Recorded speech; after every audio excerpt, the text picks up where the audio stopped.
Is Baker Mayfield the future of the Browns? Oh, no, it's not. He's not, Joy. And I felt like last night was such a sad game because we weren't just saying farewell to one quarterback. It felt like we were saying farewell to two. And it was very sentimental and emotional with Big Ben that the Pittsburgh Steelers and their fans didn't want to see him go. But I didn't get that feeling from the Cleveland Browns. I got the feeling like Baker is done with the Browns and the Browns are done with Baker. And yes, I feel as if they're dressing it up now that he's going to have surgery on the torn labrum on his non-throwing shoulder. But it appeared as if Baker came to that conclusion on his own, that he was going to have that done sooner rather than later, not play in the last regular season game, and said, in effect, that I have to start looking out for myself. He must have felt that way during the game because sacked 9 times, rookie right tackle, one-on-one with T.J. Watt for most of the night. I mean, Kevin Stefanski basically seemed to be indifferent about keeping Baker Mayfield upright. And Baker looked like he wasn't trying to keep plays alive. He looked like he was trying to keep himself alive during this game. So, no, I just don't see any way in which Kevin Stefanski or anybody with the Cleveland Browns can look Jarvis Landry in the eyes, can look Nick Chubb in the eyes, Myles Garrett, and say, hey, you know what? We're bringing Baker back. We're gonna run it back. We're gonna do it again because it's been demonstrated. This is not working. This is not the quarterback that takes you where the Cleveland Browns want to go. And I get the sense that Baker Mayfield feels the same, feels as if in some ways that he's been betrayed by this franchise. I wouldn't agree with that, but I get the sense that that's his feeling. So I fully expect that there's going to be a mutual parting of ways this offseason. Is Baker Mayfield the future of the Browns? No. I admittedly was a big Baker supporter. I love personalities. I don't like people to be stuck in a box. And he brought a little something different. I also think that, despite all of the turmoil, which we will get into in a moment, he did stabilize the franchise in some way and made them relevant and competitive, which historically has not been the case. But like any intelligent, brilliant woman who gets new information, I update my opinion, and that's where I am now. Last night was rough, but last night wasn't terribly surprising. It's time to move on. There's been too much that's happened, and we have too much evidence that Baker is not able to elevate this team. I'm fully aware, as we all are, that Baker has been banged up. That wasn't new information we got last night after the game was over from him either. We can see that he's banged up. We've talked about it all year. The problem is if you're too injured to play, meaning you being on the field is a liability to your team, then you shouldn't be out there. You should not be playing. So if he was too hurt to play at a level that was going to elevate this team, then he should have ended the season and had surgery. That's what this league is. If you're on the field, you are expected to perform at the level of a starting quarterback. We're seeing other quarterbacks. We've seen other quarterbacks last year play through injuries and elevate their team. So he's hurting the team at this point. Now, listen, again, he did stabilize them, but we have to look at what's happened since Baker's got there. So I'm going to throw a lot at you really quickly, but stay with me because the evidence is very clear. Baker has had incident after incident after incident with the Cleveland Browns, going back to his first coach out of the 4 that he's had since he's been there, Hugh Jackson. Remember the incident with him and Hugh Jackson in December of 2018. Then they hired Freddie Kitchens, which no one in the league could figure out what that move was about other than just appeasing Baker Mayfield. Then Baker calls out Duke Johnson. Then Baker calls out the training staff, the medical staff. Then Odell. Then the incident with Odell's father. Then his wife posts sharing about fans talking about Baker's toughness and how he is tougher than the rest of the team and the rest of the team needs to keep up. It's incident after incident after incident. And we give quarterbacks credit for, even if they're struggling, just throwing some water on the fires. Get up there and say the right thing. Make things lubricated, not agitated. And Baker, because of Baker's personality, has not shown the ability to do that. So on top of the fact that he is 6-8 this season, will finish with a losing record for the 3rd time in his 4 career seasons. He has more interceptions than touchdown passes over his last 6 starts. He's struggling despite the fact that Cleveland has a top 4 rushing offense and top 6 defense this year. He has 56 interceptions since entering the league in 2018. That is a league high. There's all this stuff. It's just piling and piling and piling. Can he go somewhere else and have some success? Maybe, but it just feels like Cleveland's just trying to force this circle into a square hole, and it's not working. And the evidence is showing that that is so. Look, I mean, the evidence is there, and Baker hasn't played well, but it doesn't mean that this is necessarily a breakup this offseason. What the Browns can do is they can slow play this one until they find a better quarterback for their team, meaning fifth-year option, he can play on that.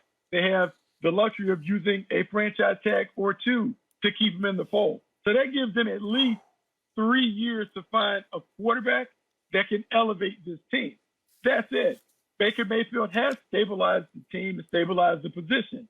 As bad as he's been able to play winning football when the other stuff around him has been good. When the running game is going with Nick Chubb, when the offensive line is intact, when the defense plays well, and they don't ask Baker Mayfield to do a lot, the Cleveland Browns win games.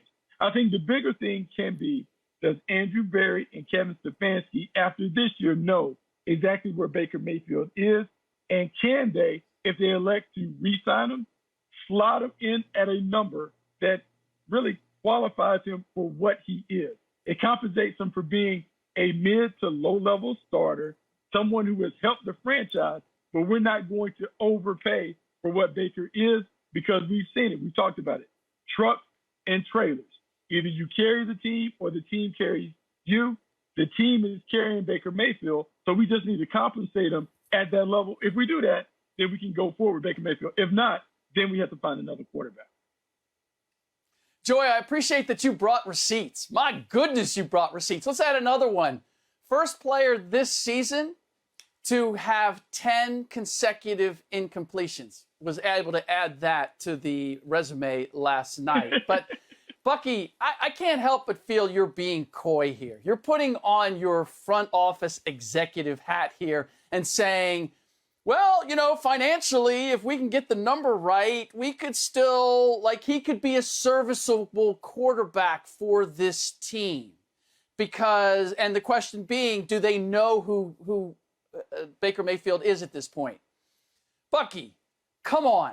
You know who Baker Mayfield is at this point. Don't try to tell me that Kevin Stefanski and Andrew Berry don't know that, having had a front row seat.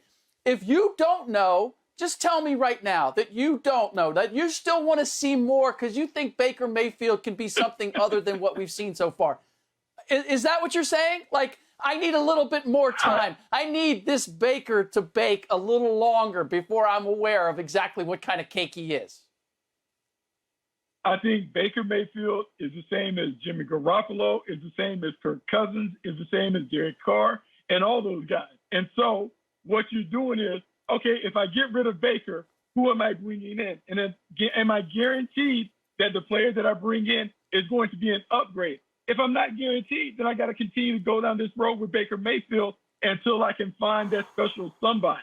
And so we just got to continue to keep hanging out with Baker Mayfield until we find better. That's why we put him on a series of options and one-year deals until we can find the upgrade. We don't necessarily have the long-term commitment to Baker Mayfield, but we got to keep it because we do win games when Baker Mayfield is our quarterback.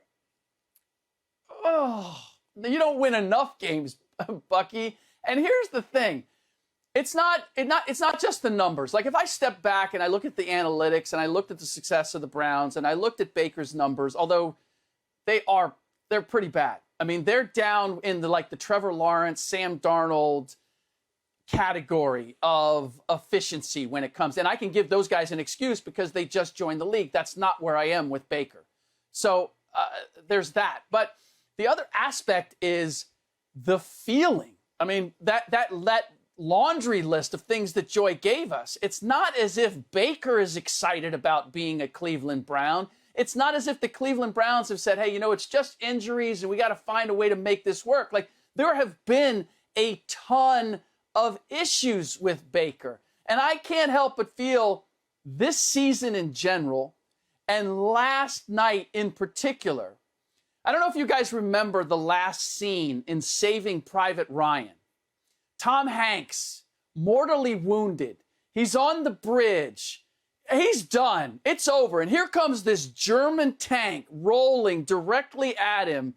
And Tom Hanks is there with like a hand pistol. That's all he's got left. And he's just kind of shooting it aimlessly, still trying to fight. That's what I saw. I mean, I saw Baker Mayfield like going and rather than stepping out of bounds, like trying to get an extra 2 yards on a run. Like it's kind of demonstrating that I'm still a tough guy. I can still, it didn't feel courageous. It felt sad. It felt like I'm still trying to demonstrate that I can be that guy when I've got a whole season's worth, if not more, of evidence that you're not that guy.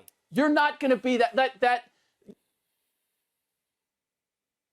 carried you as a walk-on and all of that. At some point, the physical talent and the abilities, like the confidence and the attitude just can't carry the day. And I feel as if that's where we are with Baker Mayfield, and the Cleveland Browns know it. And so I'll go back to it. I said it. Like, you're going to bring him back, and you're going to look at Jarvis Landry, and you're going to look at Nick Chubb, and you're going to look at that team and say, yeah, this is our quarterback moving forward. After what they just went through, I couldn't do, Bucky, I don't care what the numbers say. I don't care what the salary cap says. I could not do that to my locker room. Well, I'm just saying, like, maybe it's not his situation. Maybe it's not. Maybe Jarvis Landry isn't there, just like Odell Beckham isn't there. Maybe they get some guys that are Baker believers and go forward with those guys. Ooh. Baker's brand is bigger than his play. We do have enough evidence of what Baker Mayfield is at this point. So I don't think any of us are advocating for Baker to get the bag. I don't know that anyone is advocating for Baker to get the bag. Baker's getting plenty of bags from the 50-11 commercials that he has. That's not the conversation here. It's about what are the Browns going to do as an organization. I think we all think that Andrew Berry is a good GM. Kevin Stefanski won Coach of the Year. They have the talents outside of Baker Mayfield. But we have years of a resume with Baker Mayfield. It's always, I'm waiting to see what you're talking about with Baker Mayfield. It's like a projection, right? Because the accomplishments are not there. We have one successful year with Baker Mayfield. 2020, 11-5, 26 passing touchdowns, 8 interceptions. He is 18-25 with 66 passing touchdowns, 48 interceptions in his other 3 seasons, and a completion percentage of 64% in all 4 of his seasons in the NFL. We have the resume. You are what you put on the field. And the conversation about him being healthy or not is not something that we can really consider. People get banged up. This is the NFL. What are you able to overcome? Are you hurting your team by being out there, working through this and not getting the surgery? What else is there to prove with Baker Mayfield? We have the evidence on top of the constant issues, on top of the constant drama. What are the Browns trying to be? Because they've never been there before. So are they trying to be a winning organization? Are they trying to level up in a division, by the way, that now has Joe Burrow, Lamar Jackson, and that Steelers defense? We'll see what they do at the quarterback position. But it's not like the Steelers have never had a losing season under Mike Tomlin. So I don't expect that to be the trend moving forward. So this is what it's up to the Browns. Like, we have the evidence here. We know what Baker Mayfield is. Is there a level up here? He's got the Coach of the Year. Yeah. Where is the level up that I keep being told about every single year? And by the way, speaking of receipts, Rick, I was the first voice, after years of defending Baker Mayfield, the first voice on his hater video this year. So yes, I will bring receipts. There you go. There you go. But by the way, Bucky, you're acting as if the Cleveland Browns don't change out quarterbacks like they change out underwear. I mean, this is what they do. We're at a deli counter, number 32. We need their 32nd quarterback since 1999. What's the difficulty here? Baker is just the last in a long line of guys. Let's switch it out and keep it moving. Bucky, I feel as if you're being really coy here and just kind of laying back in the weeds and not saying what your heart really says, which is the Browns can't go forward with Baker Mayfield. Like, logistically, they can. But from an emotional standpoint, they can't start next season with Baker Mayfield as their quarterback. So here's the issue. The issue is, who are you going to bring in to replace him? And so you can't draft one because this year's class doesn't have a marquee franchise quarterback player. When we look at the marketplace, I told you who could be on the marketplace. Jimmy Garoppolo and those guys. We can go back with Teddy Bridgewater, Drew Lock, and some of those guys that have been dismissed and cast off. Are those guys guaranteed to be upgrades over Baker Mayfield? So if you're the Cleveland Browns, in a way, you're stuck.